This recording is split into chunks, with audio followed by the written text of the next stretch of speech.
This is the hand sewing video series.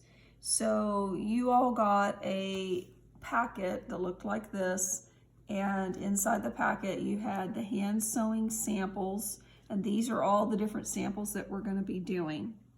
Then also there was a sewing kit, You've got your thread, a needle, a button, and some pins there.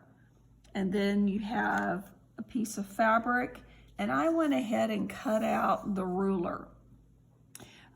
So go ahead and do that because that'll help you when you need to use it for measurements. So now what I'm going to do is show you how to thread your needle. So you're going to take your thread, unwind it here, and what I typically do is I measure the length of my thread, the length of my arm.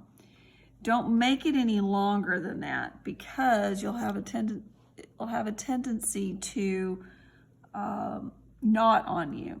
So just so that you can see, it's basically 24 inches. So unwind what you need here and do about 24 inches, which is 2 rulers. Then you're going to cut here. Then take your needle and you're going to thread this through the eye of the needle. So when I'm threading my needle, I don't make this, I call this the tail. I don't make the tail really long where it's floppy. I put it pretty close to my fingers and then I go through the eye of the needle. And always make sure that the end is not fraying, and you can trim that end. Now when we hand sew, you don't want it to be a double, so you'll hear me say that. This is a double, and then this is a single. We always want our hand, when we do hand sewing, to be a single instead of a double. And when we sew buttons on, we double the thread.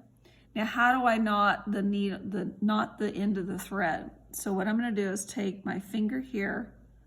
I'm going to make an X on my finger that looks like this. Make sure your tail is not very long. Make an X on my finger. You can see the X. I'm going to put my thumb on top of the X. And then what I'm going to do is press my 2 fingers together, press and roll. You'll notice how the thread is twisted there. So where the 2 threads have intersected, what I'm going to do is take my middle fingernail, put it right there where the 2 threads intersect, put my fingernail in there, and then I'm going to pull the thread through my nail. And that will knot the thread there on the end. So sometimes I'll trim that little tail, and I'll keep the loop. All right, so remember we always want to keep a single. So I'm keeping my thread like it's, you can see here how it's a single. All right, so now we've got the thread ready to go.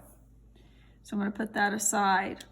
Now the next thing you're going to do is you're going to take your pieces of fabric here and you're going to measure off 5 inches.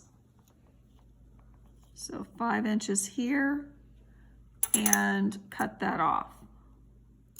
I'll just put a little clip and measure and cut.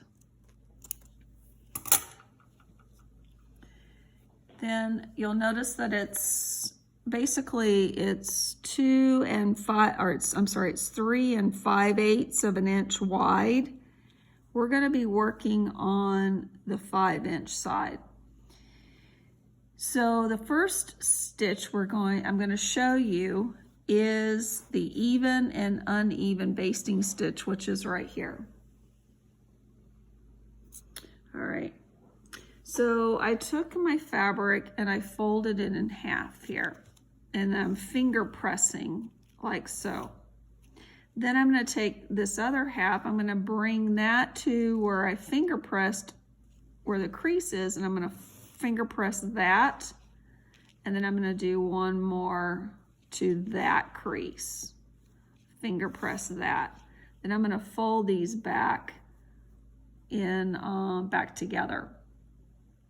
So the first one I'm going to show you is going to be on this crease line right here. So I made a crease so that you can stitch a nice straight line there.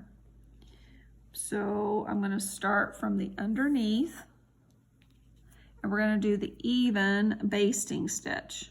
So I'm coming up from the underneath on that crease line, and I'm going to stitch at a 1/4 inch on top. So a 1/4 inch, looking at my ruler, is 2 full lines. 1, 2 is a 1/4 inch. So I'm going to do a 1/4 inch on top. Then what I'm going to do is I'm going to come back up this way and do a 1/4 inch there. If you're off by a 1/16 or whatever, that's okay, just as long as you're trying to do a 1/4 inch. So a 1/4 inch underneath, and it looks like a little bit bigger. Let's see. Yeah, I'm a tad off. I'm about a 1/16 bigger, so I'm going to fix that. So make sure I go a 1/4 inch here, and then a 1/4 inch back up through here. And that should be right. That looks better. So I'm going to go a 1/4 inch down and a 1/4 inch up. 1/4 inch down, bring the 1/4 inch up here. 1/4 inch. And this is your even basting. 1/4. So all this is your even basting stitch all the way down here.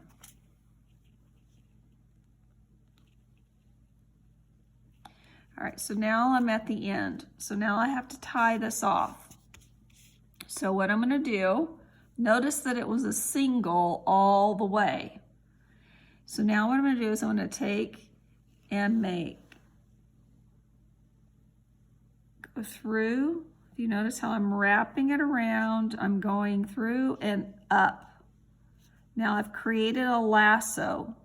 You see how the threads are? What I'm going to do is I'm going to put my fingernail right there where the lasso connecting threads are, and I'm going to pull the thread through my fingernail, and that's going to put the knot right at the very end there. And then I'm going to just clip that off.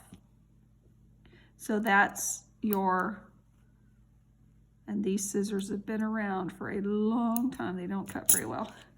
But anyway, so there's your even basting stitch. Now I'm ready to do the uneven basting stitch. Once again,